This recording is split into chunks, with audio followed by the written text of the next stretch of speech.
Alright, so I want to talk a little bit about the difference between these two concepts, and they are thinking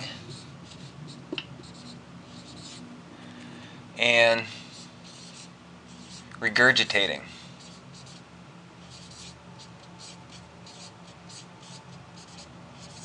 Probably spelled that wrong. Oh well. Alright. This is easier than it sounds, and it would seem that from observing that the majority of us don't really do this. And this actually doesn't really require any sort of effort, only focus and awareness. This is just being open and letting ideas come in. And I will get to that in a future video. I'm actually going to talk about a lot of subjects that may not be quite clear, but I will cover them further in other videos as I get in, because I have many subjects that I already am willing to address and most likely will. Now, when we are open and the ideas are just coming in, this would be kind of like the collective consciousness, yet all of this is stemmed. I'm going to get into another video too of the actual function of the spinal column and how it's actually a little, I can't say actual function, but I would say its main function and most important function, just besides being the framework, it's metaphysical function, I should say. Now, once it's aligned, and we have that, it's easier for the ideas to come in, and we're not blocking them, because overarching both of these is this. And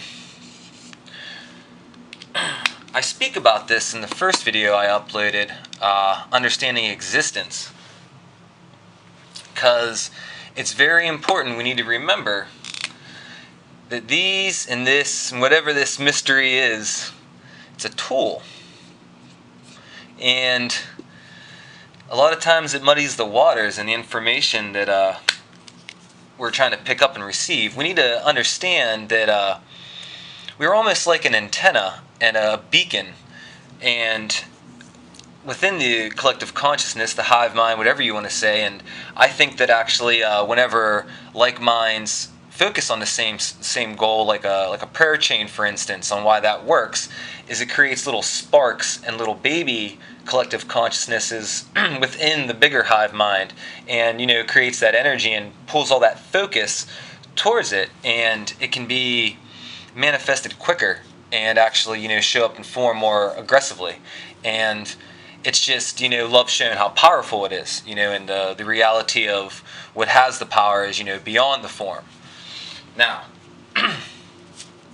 with this seems to be the majority of what we do, and this would kind of be, because this is a tool, and then in the first video, just I guess for future reference, because I'm probably going to refer to a lot of subjects in Understanding Existence, so I really don't enjoy telling others what to do, but it may be more helpful if you would watch that to understand some of these subjects, if they're not quite clear. I'm not trying to insult anyone's understanding, or thought process within the experience of anything.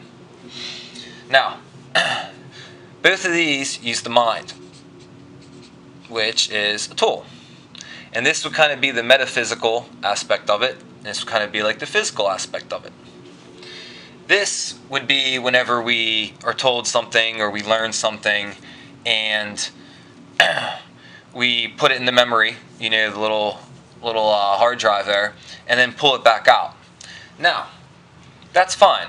That's fine. Regurgitating is okay. It's okay to repeat things. There's nothing wrong with that. It's how we're filtering it incorrectly. Now, once we repeat something and we want to say it, that's fine. Now, a lot of times when we do it so often, it almost becomes real. Instead of a perception or a attempt at understanding what one is experiencing, it becomes a belief. And that's still okay. That's not, I mean, it's okay to have beliefs, but once we latch on to them with the emotions, because emotions latch on to things. Once it gets a hold of anywhere, it's on it. But we are still in control of it because it's a tool. So, whenever those memories that we have, or something that we think that we've, that we learned, I guess we should say, but once it hits that belief, and then it almost takes on that like dogmatic approach, to where it's the end all be all, and that's where it's an issue.